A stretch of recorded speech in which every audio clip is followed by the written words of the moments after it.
आषाढी एकादशी नंतर द्वादशीचा उपवास सोडण्यासाठी वाघाटी फळाची भाजी खाण्याची प्रथा आहे. पण वाघाटीचं फळ आता दुर्मिळ बनलंय.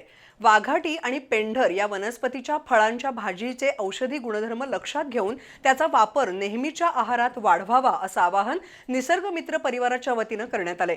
त्यासाठी या दुर्मिळ वनस्पतींची रोपं दत्तक दिली जाणार आहेत.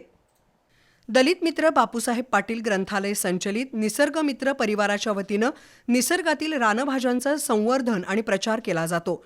यंदा महिला शेतकरी आणि शाश्वत विकास वर्षानिमित्त या मोहिमेनं अधिक गती घेतली आहे. आषाढी एकादशीचा उपवास सोडण्यासाठी वाघाटी आणि पेंढर वनस्पतींची फळं भाजी म्हणून खाल्ली जातात.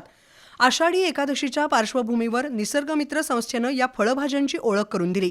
शिवाय या फळांची भाजी कशी करावी याची प्रात्यक्षिकही दाखवली. विशेषतः नंदवाळ ग्रामस्थांना वाघाटीची 50 रोपं दत्तक देण्यात आली. वाघाटी आणि पेंढर या वनस्पतींची फळं औषधी गुणधर्माची आहेत.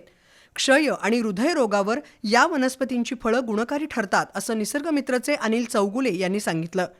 रानावनात फिरून दुर्मिळ रानभाज्या आणि त्यांची फळं गोळा करून निसर्गमित्र संस्थेनं त्याची रोपं तयार केली आहेत. ही रोपं निसर्गप्रेमींना दत्तक दिली जाणार आहेत अशी माहिती चौगुले यांनी दिली.